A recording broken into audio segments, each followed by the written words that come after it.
Wake up Keralam civil society മൂവ്മെന്റിന്റെ നേതൃത്വത്തിൽ save democracy, save constitution, save India എന്ന രാഷ്ട്രീയ മുദ്രാവാക്യമുയർത്തി ജനാധിപത്യ സംഗമം ജനുവരി 21 ഞായറാഴ്ച നടക്കും. രാവിലെ 10 മുതൽ 5 വരെ ഏറ്റുമാനൂർ പബ്ലിക് ലൈബ്രറി ഹാളിൽ നടത്തുന്ന സംഗമം അഡ്വക്കേറ്റ് എസ് ചന്ദ്രസേനൻ ഉദ്ഘാടനം ചെയ്യും. കെ അംബുജാക്ഷൻ അധ്യക്ഷനായിരിക്കും.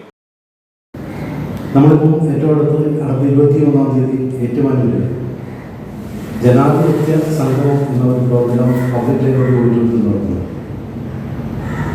അങ്ങനെ നടത്തുന്നതിന് കാരണം സമൂഹത്തിൽ ഒരു രാഷ്ട്രീയമായ ഏകീകരണം, രാഷ്ട്രീയമായ ഒരു കേന്ദ്രീകരണം പൊതുസമൂഹത്തിൽ വളർത്തിയെടുക്കാൻ വേണ്ടിയിട്ടുള്ള ലക്ഷ്യത്തോട് കൂടിയിട്ടാണ്.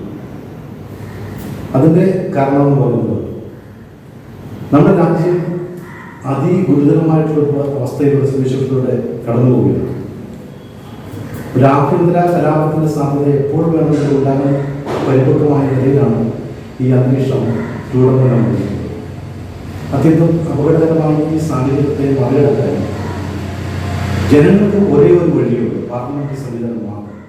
പാർലമെന്ററി രാഷ്ട്രീയമെന്ന ആയുധം മാത്രമാണ് ഫാസിസ്റ്റ് ശക്തികളെ പരാജയപ്പെടുത്തുവാൻ ജനങ്ങളുടെ മുന്നിലുള്ള ആയുധമെന്നും വരുന്ന പാർലമെന്റ് തിരഞ്ഞെടുപ്പിൽ ഓരോ പൗരന്മാരും നിശ്ചയദാർഢ്യത്തോടു കൂടിയുള്ള തീരുമാനമെടുക്കേണ്ടതുണ്ടെന്നും ഇതിനാലാണ് ജനാധിപത്യ സംഗമം നടത്തുന്നതെന്നും ഭാരവാഹികൾ ഏറ്റുമാനൂർ പ്രസ് ക്ലബ്ബിൽ നടന്ന വാർത്താ സമ്മേളനത്തിൽ പറഞ്ഞു. അഡ്വക്കേറ്റ് ജോർജ് കുട്ടി Kadaplackal, BD Jose, Kabir Shah, PC Varghese, VC Sunil എന്നിവർ വാർത്താ സമ്മേളനത്തിൽ പങ്കെടുത്തു.